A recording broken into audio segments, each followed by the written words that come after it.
1924 മുതൽ 2023 വരെ നടന്ന ബോട്ടപകടങ്ങൾ കാലഗണനാക്രമത്തിൽ നമുക്ക് പരിശോധിക്കാം. മലപ്പുറം ജില്ലയിലെ താനൂരിൽ മെയ് 7 ഉണ്ടായതുൾപ്പെടെ 11ഓളം ബോട്ടപകടങ്ങൾ കഴിഞ്ഞ 10 പതിറ്റാണ്ടിനിടെ കേരളത്തിൽ നടന്നിട്ടുണ്ട്. അതിൽ ഏകദേശം 200-ലധികം പേരുടെ ജീവൻ പൊലിഞ്ഞിട്ടുണ്ട്. ആധുനിക കവികളിലൊരാളായ കുമാരനാശാൻ അടക്കം 24 പേർ കൊല്ലത്ത് നിന്ന് കോട്ടയത്തേക്ക് സഞ്ചരിച്ച റെഡ്മിർ ബോട്ട് പല്ലനയിൽ വെച്ച് 1924 മുങ്ങിയതാണ് കേരളക്കര കണ്ട ആദ്യ ബോട്ട് ദുരന്തം. 1980 മാർച്ച് 19 കൊച്ചി കണ്ണമാലയിലെ പള്ളിയിലേക്ക് തീർത്ഥാടകരുമായി പോയ കടത്തുവള്ളം മുങ്ങി 30 പേർ മരിച്ചതാണ് സ്വതന്ത്ര ഇന്ത്യയിൽ കേരളം കണ്ട ആദ്യ ബോട്ട് ദുരന്തം. 1983 സെപ്റ്റംബർ 25 എറണാകുളത്തെ വല്ലാർപാടത്തെ പള്ളിപ്പെരുന്നാൾ കഴിഞ്ഞ് മടങ്ങിയ ബോട്ട് മറിഞ്ഞ് 18 പേർ മരിച്ചു. 2002 ജൂലൈ 27 ആലപ്പുഴയിലെ മുഹമ്മയിൽ നിന്ന് പുറപ്പെട്ട കേരള ജലഗതാഗത വകുപ്പിന്റെ A53 ബോട്ട് കോട്ടയം ജില്ലയിൽ കുമരകത്തിലെ വേമ്പനാട്ട് കായലിൽ മറിഞ്ഞ് 29 പേർ മരിച്ചു. മരിച്ചവരിൽ 15 സ്ത്രീകളും 9 മാസം പ്രായമുള്ള കുഞ്ഞും ഉൾപ്പെടുന്നു. കൂടാതെ PSC പരീക്ഷ എഴുതാൻ കോട്ടയത്തേക്ക് പോകുകയായിരുന്ന നിരവധി ഉദ്യോഗാർത്ഥികളും ഉൾപ്പെടുന്നു.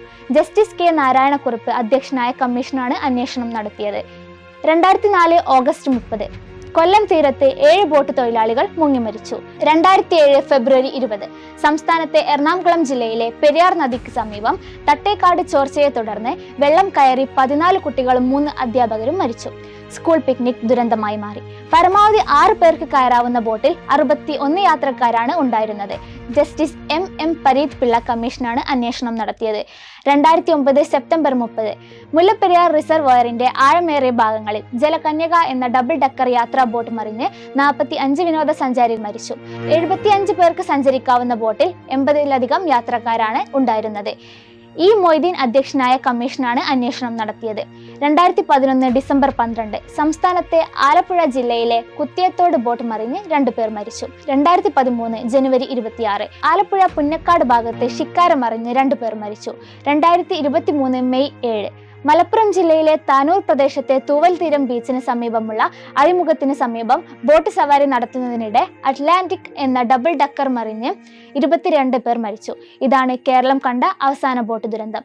ഇനിയും നിയമങ്ങളും പരിശോധനകളും കർശനമാക്കിയില്ലെങ്കിൽ ഈ ദുരന്തങ്ങൾ അവസാനമില്ലാതെ തുടർന്നുകൊണ്ടിരിക്കും. പണസമ്പാദനത്തിനായി നിയമങ്ങളും ചട്ടങ്ങളും കാറ്റിൽ പറത്തി സ്വാധീനങ്ങൾക്കും സമ്മർദ്ദങ്ങൾക്കും വഴങ്ങി ഗതാഗത യോഗ്യമല്ലാത്ത ബോട്ടുകൾ സംസ്ഥാനത്തിന്റെ പല ഭാഗങ്ങളിലും സർവീസ് നടത്തുന്നുണ്ട്. മറക്കാനാവാത്ത വേദനയും നഷ്ടവും മക്കളും മാതാപിതാക്കളും സഹോദരങ്ങളും ആഴങ്ങളിൽ മുങ്ങിവരിച്ച് ഉറ്റവർ നഷ്ടപ്പെട്ട് ജീവിക്കേണ്ടി വരുന്നവർക്ക് മാത്രമാണ്. നിയമലംഘനങ്ങൾക്ക് കൂട്ടുനിൽക്കുന്ന ഉദ്യോഗസ്ഥരും രാഷ്ട്രീയക്കാരും സ്വസ്ഥമായി ഉറങ്ങും. അടുത്ത പണസമ്പാദനത്തിനുള്ള മാർഗങ്ങൾ സ്വപ്നം കണ്ടുകൊണ്ട് പോരാടാം നമുക്ക് എല്ലാവർക്കും അനീതികൾക്കും നിയമലംഘനങ്ങൾക്കുമെതിരെ.